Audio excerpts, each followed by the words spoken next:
Bien, je vous invite à ouvrir vos Bibles. Si vous deviez trouver dans votre Bible un passage qui parle de la résurrection, vous iriez où? Alors, dans l'Évangile, oui, tout à fait. Mais où aussi? Dans une des épîtres. Vraiment, qui nous parle de la résurrection. Une épître de Paul. Ça commence par 1, ça suit par Corinthiens, chapitre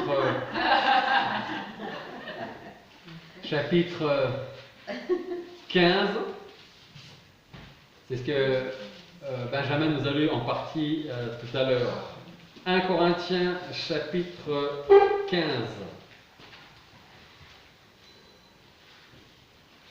Vous savez, c'est pas rare qu'au moins le lundi de Pâques, presque chaque année, il pleuve. C'est vrai, hein? Presque chaque lundi de Pâques, il pleut en France. En Allemagne, je ne sais pas. Hein, mais ici, c'est souvent que nous avons la pluie le lundi. Mais aujourd'hui, vous voyez, il fait beau. Je vous dis ça parce que qu'il fasse beau, ou qu'il pleuve, ou qu'il neige, ce dimanche de Pâques est toujours quelque chose d'exceptionnel, quelque chose d'extraordinaire, parce que Jésus-Christ est ressuscité. Alors avant de lire notre passage, je voudrais vous poser une question. Est-ce que vous avez déjà entendu quelqu'un vous dire « Moi, je n'ai jamais vu un mort ressuscité » Est-ce que vous avez déjà entendu ça? Est-ce que quelqu'un vous l'a déjà dit? Hein? C'est pas rare. Quand vous voulez témoigner de votre foi, quand vous voulez témoigner pour le dimanche, le week-end de Pâques, quand vous dites moi, pour l'instant, je n'ai jamais vu personne revenir à la vie. Ça, c'est un premier point. Deuxième point. Il n'est pas rare que les gens, certaines personnes, pensent que la foi, l'Église, Dieu, c'est pour les faibles. Moi, je suis assez fort, je n'ai pas besoin de Dieu. Ou alors, je suis, même s'ils ne le disent pas comme ça directement, je suis trop intelligent pour croire en Dieu.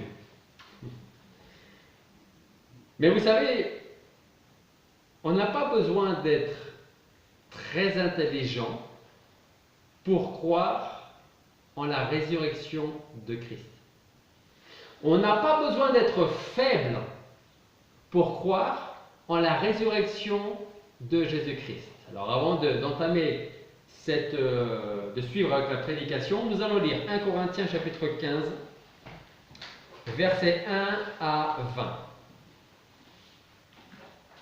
Je vous rappelle, frères, l'évangile que je vous ai annoncé et que vous avez reçu et dans lequel vous persévérez, et par lequel vous êtes sauvés, si vous le gardez tel que je vous l'ai annoncé. Autrement, vous auriez cru en vain. Or, je vous ai enseigné avant toute chose ce que j'avais aussi reçu, que Christ est mort pour nos péchés selon les Écritures, qu'il a été enseveli et qu'il est ressuscité le troisième jour selon les Écritures, qu'il a été vu de Céphas, c'est-à-dire de Pierre, puis des 12. Ensuite, il a été vu en une seule fois de plus de 500 frères, dont la plupart sont encore vivants, et dont quelques-uns sont morts. Ensuite, il s'est fait voir à Jacques, puis à tous les apôtres. Et après tous, il m'est apparu à moi aussi comme à un avorton. Car je suis le moindre des apôtres, moi qui ne suis pas digne d'être appelé apôtre, parce que j'ai persécuté l'Église de Dieu. Mais c'est par la grâce de Dieu que je suis ce que je suis, et sa grâce envers moi n'a pas été vaine. Au contraire, j'ai travaillé beaucoup plus que tous. Non pas moi, pourtant, mais la grâce de Dieu qui est avec moi. Soit donc moi, soit eux, nous prêchons ainsi, et vous avez cru ainsi. Or, verset 12, si l'on prêche que Christ est ressuscité des morts, comment quelques-uns parmi vous disent-ils qu'il n'y a pas de résurrection des morts? S'il n'y a pas de résurrection des morts, Christ aussi n'est pas ressuscité. Et si Christ n'est pas ressuscité, notre prédication est donc vaine et votre foi aussi est vaine. Et il se trouve même que nous sommes de faux témoins de Dieu, car nous avons rendu ce témoignage à l'égard de Dieu, qu'il a ressuscité Christ, lequel il n'a pas ressuscité si les morts ne ressuscitent pas. Car si les morts ne ressuscitent pas, Christ non plus n'est pas ressuscité. Si Christ n'est pas ressuscité, votre foi est vaine, et vous êtes encore dans vos péchés. Ceux donc qui sont morts en Christ sont aussi perdus. Si nous n'avons d'espérance en Christ que pour cette vie seulement, nous sommes de tous les hommes les plus misérables. Mais maintenant Christ est ressuscité et il est devenu les prémices de ceux qui sont morts. Prions. Père Céleste, nous voulons te remercier parce qu'en ce dimanche de Pâques, ce dimanche ensoleillé à l'extérieur, mais aussi à l'intérieur de notre cœur, nous savons que notre Seigneur Jésus-Christ est ressuscité et nous voulons te rendre toute la gloire pour cela. Parce que nous ne sommes donc plus des hommes miséreux, misérables, encore dans leurs péchés, mais en effet nous sommes saints à tes yeux, nous t'appartenons, parce que le Seigneur Jésus-Christ a donné sa vie pour nous, son sang nous a lavé de nos péchés, et par sa résurrection, nous savons que nous aussi nous allons ressusciter pour être un jour avec toi. Je te demande donc, Seigneur, de préparer nos cœurs pour recevoir ta parole, ton enseignement, et que nous ayons toujours à cœur de partager cette bonne et grande nouvelle de notre Seigneur Jésus-Christ, sa mort, son ensevelissement et sa résurrection. Et à toi soit toute la gloire. Et c'est en ton nom que nous te prions. Amen. Comme je le disais précédemment, on n'a pas besoin de se tuer intellectuellement pour accepter, je ne dis pas pour comprendre, pour accepter la résurrection de Christ. Je dis ça parce que nous les hommes, alors nous les hommes, avec un grand H, hein, vous les mesdames, vous êtes aussi dans nous les hommes. Nous voulons souvent tout comprendre. On nous explique quelque chose et on veut, pour qu'on puisse le prendre pour nous, pour le croire, on a besoin de comprendre. Mais il y a des choses qu'on ne comprendra jamais, en tout cas ici-bas. Par exemple, pourquoi Dieu nous a tellement aimés au point de nous donner son Fils Jésus-Christ? Est-ce qu'on a une explication à ça? Moi, la seule explication que je peux dire, c'est Dieu est amour. Et Dieu merci. Mais Dieu est aussi juste. Et parce que Dieu est juste, c'est pour ça qu'il a donné son Fils sur la croix. Mais pourquoi est-ce qu'il l'a fait? Est-ce qu'il était obligé de le faire? Non. Est-ce qu'il était obligé de nous aimer? Non. Est-ce qu'il est obligé de continuer à nous aimer aujourd'hui, demain et après-demain? Non. Pourquoi il le fait? Vous lui demanderez quand vous le verrez. Parce que moi, personnellement, je ne peux pas répondre à cette question aujourd'hui. Ce qui est formidable avec l'histoire de Jésus-Christ, la résurrection, c'est que c'est une histoire vraie. Ce n'est pas une fable qu'on raconte, il fut un temps où. Non. On peut dire, il y a un peu plus de 2000 ans, Jésus-Christ est venu pour donner sa vie sur la croix. Il est mort, il a été enseveli et il est ressuscité. Et ça, c'est une histoire vraie. Vous savez, il y a un peu plus de 2000 ans, Dieu a ouvert une tombe, la tombe de Jésus-Christ. Je vais vous poser une simple question. À votre avis, pourquoi Dieu a ouvert la tombe de Jésus-Christ? Pourquoi Dieu a-t-il ouvert la tombe de Jésus-Christ? Dites-moi ce qui vous passe par l'esprit.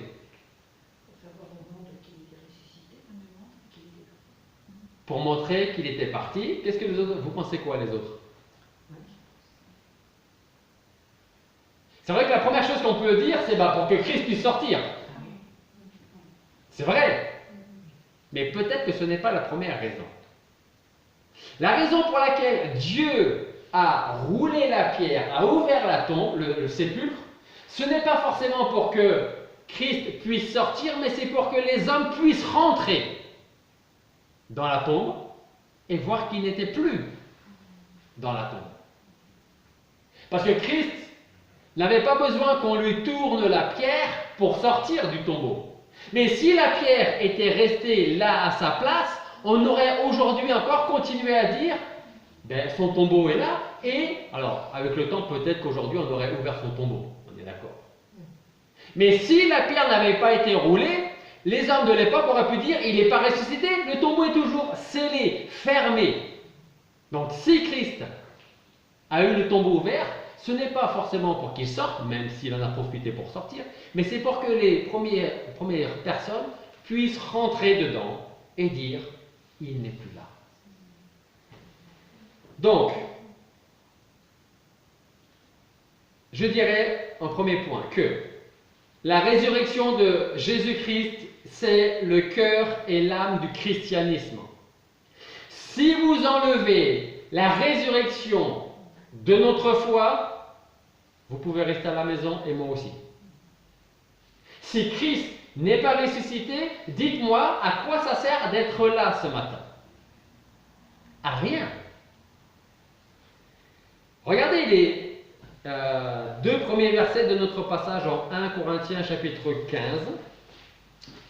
Les deux premiers versets qui nous disent « Je vous rappelle, frères, l'évangile que je vous ai annoncé et que vous avez reçu, et dans lequel vous avez persévéré, et par lequel vous êtes sauvés, si vous le gardez tel que je vous l'ai annoncé, autrement vous auriez cru en vain. »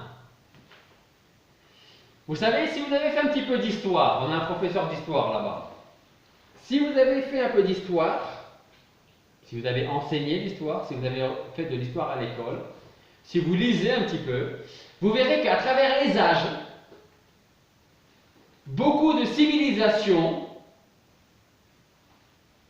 offraient un certain sacrifice à leur dieu, à leur idole, ou pour apaiser leur dieu, ou simplement un sacrifice pour eux, selon eux, agréable pour leur dieu, pour leur idole. Je pense que dans chaque pays, à un moment de l'histoire ou à un autre, on a vécu cela. Offrir un sacrifice d'une manière ou d'une autre, parfois c'est des sacrifices humains, parfois ça peut être des sacrifices d'animaux, parfois ça peut être des offrandes de fleurs, des offrandes de fruits, et c'est les personnes qui donnent. Mais qu'en est-il de l'évangile? Qu'est-ce qu'on a donné, nous, à Dieu? Qu'est-ce qu'on est capable de donner à Dieu à part notre vie et nos péchés? Rien.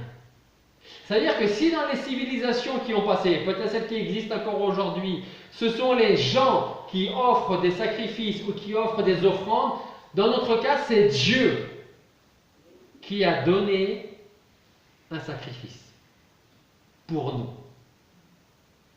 Vous voyez la différence entre ce que l'homme peut faire et ce que Dieu a fait? La différence entre le christianisme et les autres religions, c'est que c'est Dieu qui a pourvu lui-même à son propre sacrifice.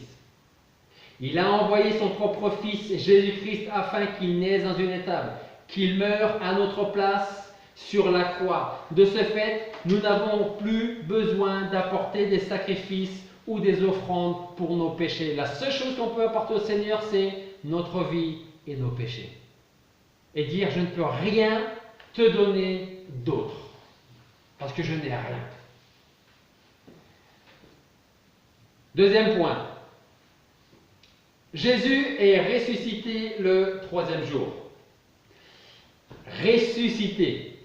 Alors, est-ce que vous pouvez me donner la définition de la résurrection? Qu'est-ce que ça veut dire ressuscité? Dites-moi. Vous devez expliquer la résurrection, le mot résurrection, à un enfant de 9-10 ans. Vous lui dites quoi? Reprendre vie. Ça veut dire quoi, reprendre vie? Que tu reviens comme des fleurs pas, mais qui reviennent après. D'accord? Alors, moi, je suis l'enfant de 10 ans. Nadine, c'est quoi reprendre vie? C'est quoi la résurrection? Je ne sais pas. Tu peux m'expliquer? Nadine ou quelqu'un d'autre? Déjà la mort. La mort. La mort, c'est le cœur qui s'arrête. D'accord. Tout meurt, on n'est plus. Ok. Voilà. Est-ce qu'on peut parler de résurrection sans parler de mort? C'est pas possible. Si on parle de résurrection, c'est que forcément, il y a eu une mort. Je vous dis ça pourquoi? Parce que dans mon deuxième point, j'ai dit que Jésus est ressuscité le troisième jour. Je vous dis ça parce que beaucoup de gens aiment penser ou aiment dire, alors ça ce sont peut-être les gens qui sont plus sages que la parole de Dieu, on va dire.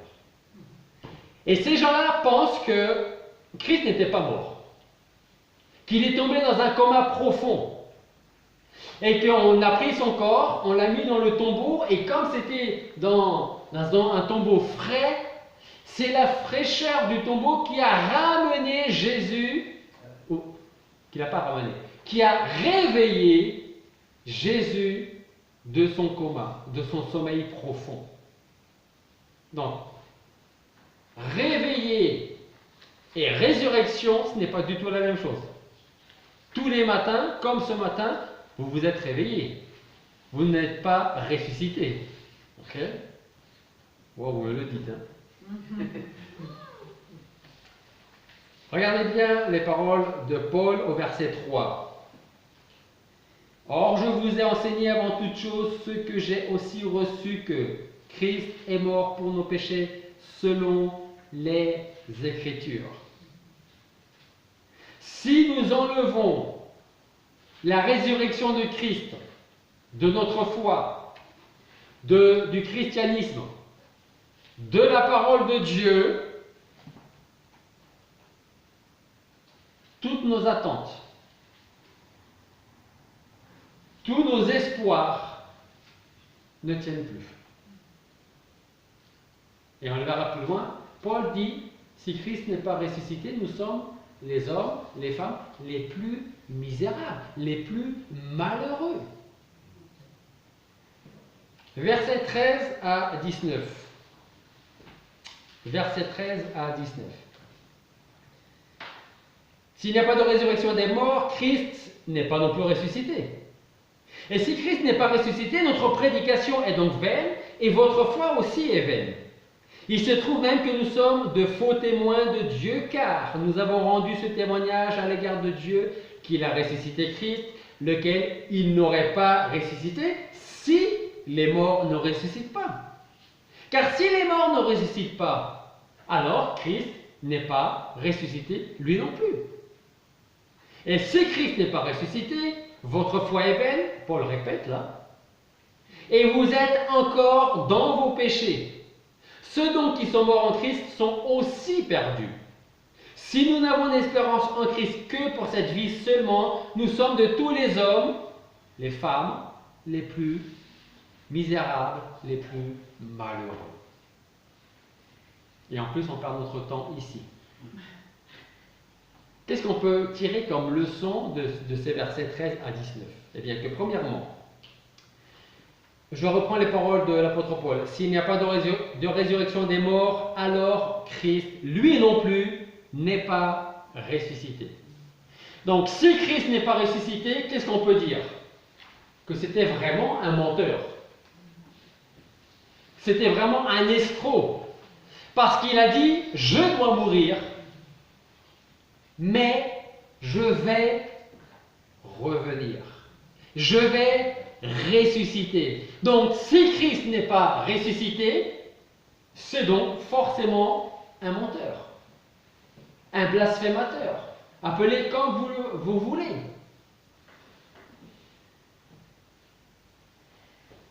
S'il n'est pas ressuscité, alors ce qui doit rester de son corps, parce que je ne suis pas sûr qu'il resterait quelque chose, serait quelque part. Mais rappelez-vous de la première question du début. Pourquoi Dieu a-t-il ouvert la tombe? Pour qu'on puisse rentrer et voir qu'il n'y a plus rien dedans. Deuxièmement, Paul dit, si Christ n'est pas ressuscité, notre prédication est donc vaine, et votre foi, pour ne pas dire notre foi, aussi est vaine. Cela voudrait dire que notre foi en Dieu ne sert à rien, et qu'elle nous apporterait rien de plus que ce que vivent les hommes en dehors, dans le monde, qui n'ont aucune espérance et qui cherchent à profiter le plus possible de la vie parce que la vie est courte, la vie passe vite. Et vous savez, quand on ne croit pas en la résurrection, quand on ne croit pas en Dieu, et qu'on réalise que la vie passe vite, on s'y attache et on fait tout ce que l'on peut pour profiter des meilleurs moments, parce que la mort va vite arriver. Mais le chrétien qui sait que Christ est ressuscité, je ne dirais pas qu'il attend la mort, mais la mort ne lui fait pas peur, parce qu'il sait ce qu'il attend après. Troisièmement, Paul dit, il se trouve même que nous sommes de faux témoins de Dieu, car nous avons rendu ce témoignage à l'égard de Dieu qu'il a ressuscité Christ, lequel il n'aurait pas ressuscité si les morts ne ressuscitent pas. Car si les morts ne ressuscitent pas, Christ n'est pas non plus ressuscité. Ça veut dire quoi? Paul est en train de dire, vous, nous, moi, l'apôtre Paul, nous sommes en train de prêcher que Christ est ressuscité. Mais si ce n'est pas vrai, nous sommes quoi? Des menteurs. Nous allons annoncer quelque chose qui n'est pas vrai. Nous allons être de faux témoins de la part de Dieu qui n'aurait pas ressuscité Christ, si Christ n'était pas ressuscité.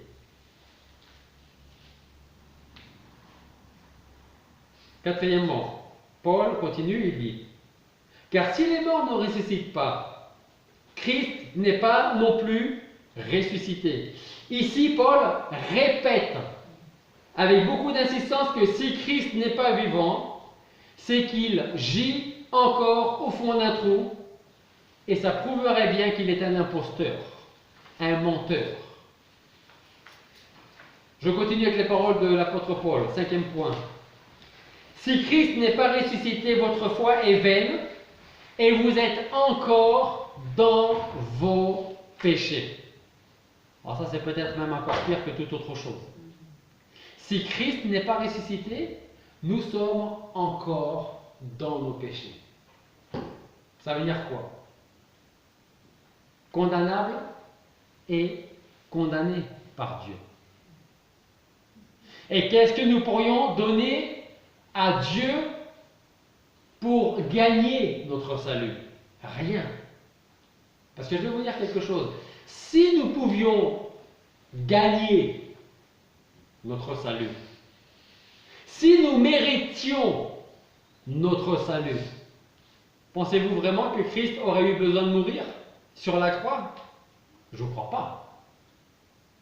Si Christ est mort sur la croix, c'est parce que c'était le seul moyen pour nous d'être lavés de nos péchés, sauvés, purifiés, sanctifiés par le sang de Christ qui a coulé 3 jours avant la résurrection sur la croix. Si effectivement Christ n'est pas ressuscité, alors Paul a raison de dire que notre foi est vaine, que nous ne connaissons pas le pardon de nos péchés. Mais c'est plus que ça. Qui intercède pour nous auprès de Dieu en ce moment? La Bible nous dit nous avons dans le ciel un médiateur. Comment s'appelle ce médiateur? Jésus-Christ. Ça veut dire que si Jésus-Christ n'est pas ressuscité, nous n'avons personne auprès de Dieu qui intercède pour nous en notre faveur.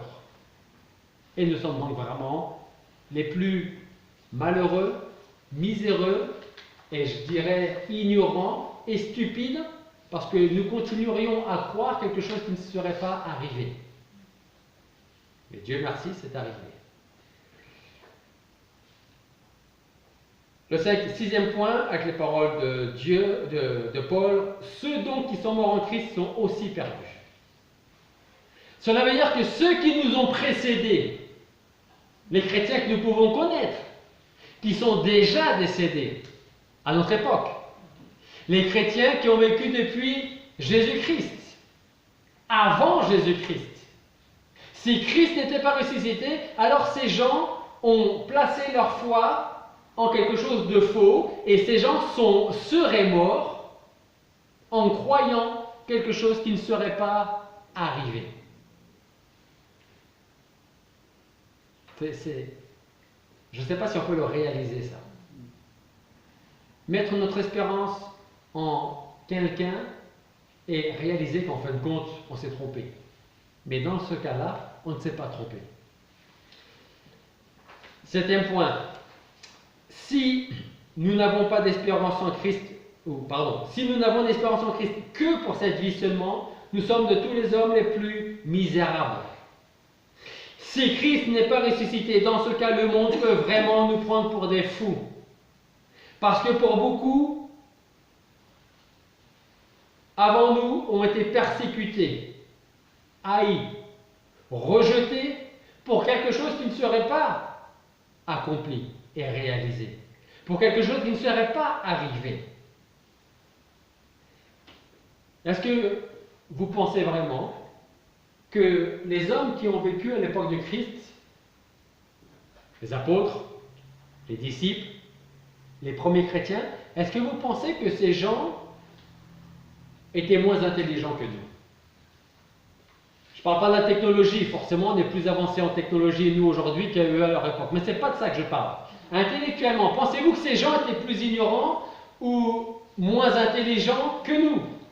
Non.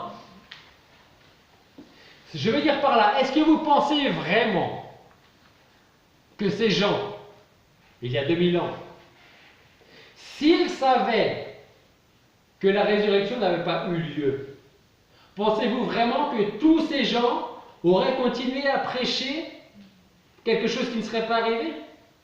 Pensez-vous que ces gens auraient été prêts à mourir pour quelque chose qui ne serait pas arrivé? S'il y avait seulement eu une personne qui avait vu la résurrection de Christ, ou plutôt qui aurait dit Christ est ressuscité s'il n'était pas ressuscité. Si cette personne a un petit peu de folie, il peut mourir à cause de sa folie. Mais pensez-vous vraiment que tous ces gens étaient fous? Est-ce que vous pensez vraiment que tous ces gens étaient prêts à mourir pour quelque chose qui ne serait pas vrai? Non. Quand Christ est ressuscité, il a passé 40 jours vivant au milieu de ses disciples avant de remonter au ciel. Au verset 20, Paul dit « Mais maintenant, Christ est ressuscité, et il est devenu les prémices de ceux qui sont morts. » Quelqu'un a écrit ces paroles. Il a dit « De même que le cœur pompe le sang et l'envoie vers chaque partie du corps, ainsi la vérité de la résurrection donne vie à toutes les autres parties de l'évangile. » Ça veut dire que si vous enlevez la résurrection de l'évangile, il n'y a plus d'évangile. Il y a juste une mort, mais il n'y a plus d'évangile. Romains chapitre 10, verset 9, que vous connaissez bien, Paul, là encore, nous dit « Si tu confesses de ta bouche le Seigneur Jésus, et si tu crois dans ton cœur que Dieu l'a ressuscité des morts, tu seras sauvé. Car c'est en croyant du cœur qu'on parvient à la justice, et c'est en confessant de la bouche qu'on parvient au salut. » La résurrection de Christ est un des événements les plus documentés de toute l'histoire de l'humanité. Est-ce que vous saviez, avant de vous poser cette question, je vais vous en poser une autre, que vous pourrez poser à d'autres personnes qui vous disent « Moi, la résurrection, j'y crois pas. Ou moi, Jésus, je n'y crois pas. Est-ce que vous croyez, par exemple, en Jules César? Est-ce que Jules César a existé? Oui. Vous avez vécu à l'époque de Jules César? Alors comment vous pouvez me prouver que Jules César a existé? C'est historique. C'est historique. Il y a des documents. Comment est-ce qu'on peut dire que c'est historique? Il y a des documents. Il y a des documents officiels, certains peut-être un peu plus officieux, mais officiels. Pourquoi est-ce qu'on n'est pas prêt à croire également en l'existence de Jésus-Christ ou en l'existence dans le fait de la résurrection de Christ? Je vous ai demandé, Jules César, pourquoi? Est-ce que vous saviez qu'il y a plus d'écrits, de manuscrits, sur la résurrection de Christ que sur toute la vie et le travail, l'œuvre, bonne ou pas bonne, de Jules César? Et non seulement ce n'est pas seulement des écrits faits par des chrétiens, ce sont même des écrits faits par des non-chrétiens qui affirment que Christ est bien ressuscité. Comme je le dis souvent, quand on n'a pas envie de croire, on ne croit pas. Vrai ou pas? Quand on n'a pas envie de croire, parce que ça ne nous arrange pas, on ne croit pas. On est prêt à croire que Jules César a existé, que Alexandre le Grand a existé, que Napoléon a existé. On est même prêt, j'espère que les infos ne m'écoutent pas, à croire que le Père Noël a existé. Et on n'est pas prêt à croire que Jésus-Christ a existé et qu'il est ressuscité. Luc, chapitre 24, verset 25. Luc 24, verset 25. Quel était le métier de Luc? Luc, qu'est-ce qu'il faisait comme métier? Médecin. Médecin de son époque, on est d'accord. Médecin. Mais à son époque à lui, un médecin était quand même censé vérifier les choses avant de les affirmer. En tout cas, Luc, le médecin, vérifiait toujours ce qu'il allait écrire dans l'évangile de Luc. Jamais, dans l'évangile de Luc, vous verrez Luc dire « il paraît que ». Jamais Luc ne va dire ça, ne va employer des mots, des tournures de phrases qui pourraient laisser penser que un jour Luc a simplement entendu sans voir. Tout ce que Luc a écrit, il l'a vu ou il l'a entendu, comme de la part de Jésus-Christ lui-même, par exemple. Alors je vous dis ça pourquoi. Luc dit, chapitre 24, verset 25. Ô homme, alors c'est pas que les hommes, c'est aussi les femmes, sans intelligence, et dont le cœur est lent à croire tout ce qu'ont dit les prophètes. Ne fallait-il pas que le Christ souffrit ces choses, qu'il entra dans sa gloire? Et commençant par Moïse et par tous les prophètes, il leur expliqua dans toutes les Écritures ce qui le concernait. Qui c'est qui parle là? C'est Luc ou c'est Jésus? C'est Jésus. Et il s'adresse à ces gens qui disent, mais vous pensez être intelligents, mais vous êtes sans intelligence. Vous avez un cœur dur, lent à croire tout ce qu'ont dit les prophètes. Et pourtant, vous connaissez les paroles des prophètes. Et commençant par Moïse et par tous les prophètes, Jésus leur expliqua dans toutes les Écritures ce qui le concernait. Et quand on lit toutes les Écritures, on parle bien sûr de l'Ancien Testament là. Et vous voyez les paroles de Jésus, il dit dans toutes les Écritures. Ça veut dire que tout l'Ancien Testament parle de Jésus-Christ. Par des images, par des types comme David, comme Joseph, comme d'autres personnes. Mais tout l'Ancien Testament parle de Jésus-Christ, de ce qu'il allait faire, venir, enseigner, mourir, être enseveli et ressuscité. Mais aussi, monter au ciel, intercéder pour nous et revenir un jour au milieu de nous, venir nous chercher. Donc, non seulement la résurrection était annoncée depuis longtemps, mais en plus de ça, elle a été confirmée par des gens qui l'ont vu, qui ont vu Jésus-Christ, qui ont parlé avec Jésus-Christ, qui ont marché avec Jésus-Christ après qu'il soit ressuscité. On revient en 1 Corinthiens, chapitre 15, versets 5 à 8. Il a été vu de ses faces, puis des 12. Ensuite, il a été vu en une seule fois de plus de 500 frères, dont la plupart sont encore vivants et dont quelques-uns sont morts. Et après tous, il m'est apparu à moi aussi comme à un avorton. Si vous lisez les évangiles, vous remarquerez que Paul n'a pas mentionné toutes les personnes qui ont vu Christ ressuscité.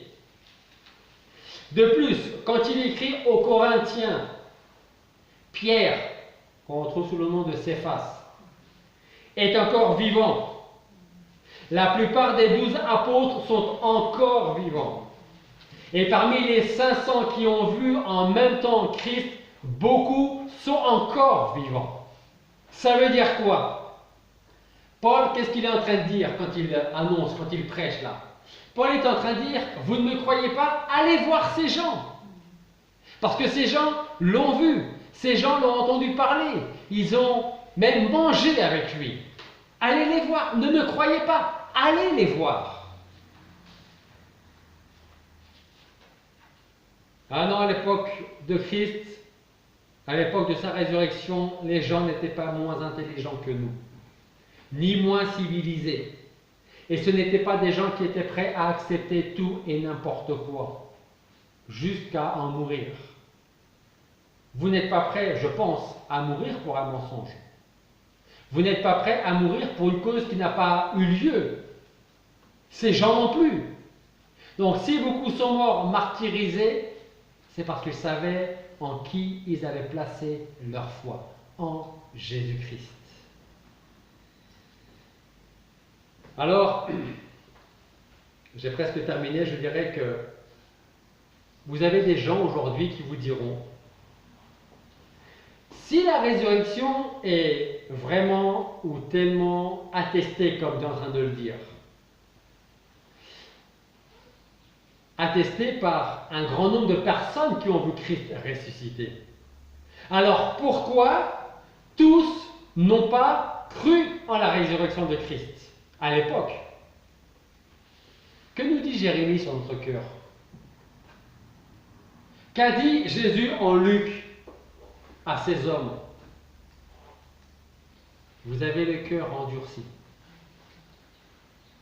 Et quand vous ne voulez pas croire, eh bien vous ne croyez pas.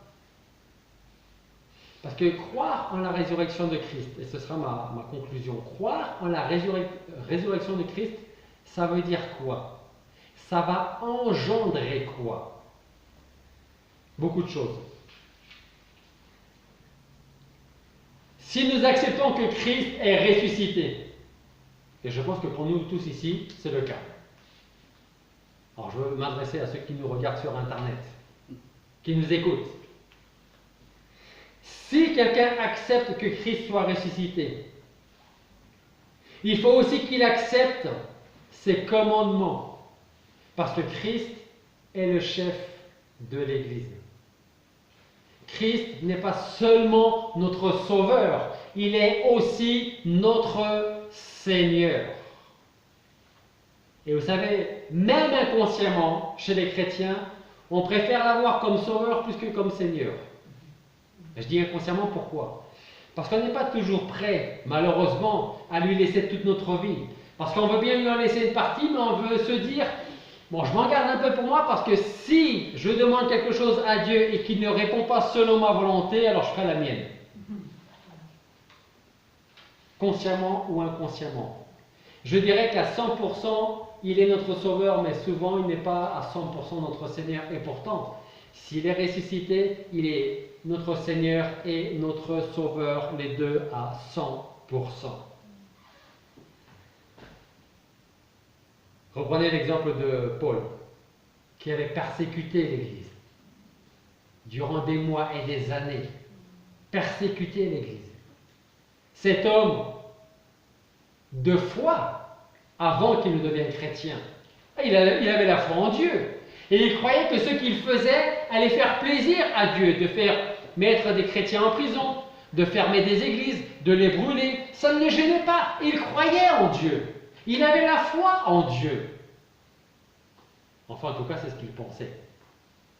Jusqu'à ce que Christ lui-même se révèle à lui. Et Paul lui dit, qui es-tu? Et il dit, je suis Jésus que tu persécutes. À travers l'Église, à travers les chrétiens, c'est moi que tu persécutes. Et vous savez, quand Dieu parle directement dans notre vie, dans notre cœur, on est transformé. Et si on n'est pas transformé, c'est qu'on ne le laisse pas nous parler. On n'a pas envie de l'écouter. On veut bien le croire pour certains points, mais pas pour d'autres. Mais on ne peut pas agir comme ça avec Dieu. Ou il est Seigneur et Sauveur, ou il ne l'est pas.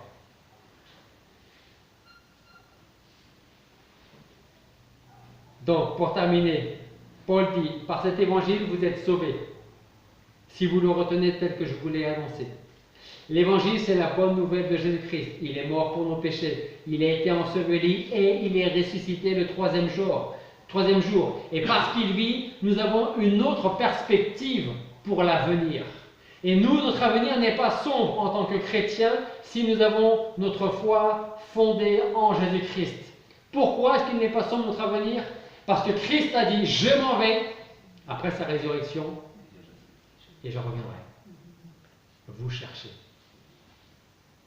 Alors peut-être que nous serons encore vivants quand il reviendra nous chercher, peut-être que nous aurons quitté cette terre, mais nous allons quitter cette terre pour être avec lui. Et l'apôtre Paul disait, presque avant de mourir, il disait, je suis tiré un peu des deux côtés. J'ai envie de partir pour être avec mon Seigneur et j'ai envie d'être encore avec vous parce que vous avez besoin de moi encore. Et vous savez, quand on a la foi en la résurrection, ça change la vie. Quand nous savons que Christ est ressuscité, notre vie n'est pas comme la vie que nous avions avant de croire en la résurrection, avant d'être sauvés. Et nous avons un avenir. Jésus, Dieu nous dit, je connais les plans que j'ai pour vous, les projets que j'ai formés pour vous. Projets de paix et d'avenir pour vous. Et je m'occupe de vous. Mes frères, je vous rappelle la bonne nouvelle que je vous ai annoncée, que vous avez reçue, à laquelle vous demeurez attachés. Christ est mort pour nos péchés, conformément aux Écritures. Il a été mis au tombeau, il est ressuscité le troisième jour, comme l'avaient annoncé les Écritures. Prions. Oui, Père Céleste, nous voulons te remercier parce qu'en ce dimanche de Pâques, nous avons cette foi ferme en notre Seigneur Jésus-Christ qui est ressuscité des morts. Merci parce qu'aujourd'hui il est à ta droite, il intercède pour nous et un jour prochain il reviendra nous chercher pour être avec lui, avec toi dans ton royaume. Et alors il rassemblera chacun de ses enfants. Et alors nous serons réunis pour l'éternité. Alors nous voulons vraiment te remercier pour cette grâce que tu nous as faite en Jésus-Christ, pour le salut que tu nous accordes en Jésus-Christ. Merci pour sa venue, son enseignement, sa mort sur la croix pour nous, son sang qui a coulé pour nous et qui nous lave, qui nous purifie de nos péchés, et surtout pour sa résurrection. Et nous savons que parce qu'il est ressuscité, nous aussi nous allons ressusciter pour être avec toi dans ton royaume pour l'éternité. Parle dans les cœurs de ceux qui ne te connaissent pas, qui doutent encore, qui se posent des questions. Seigneur, interviens, montre-leur la vérité, ouvre-leur les yeux, change leur cœur de pierre en cœur de chair afin qu'ils puissent croire. Et que par ton salut, tu veuilles les sauver. Et c'est en Jésus-Christ, notre Seigneur ressuscité, que nous te prions.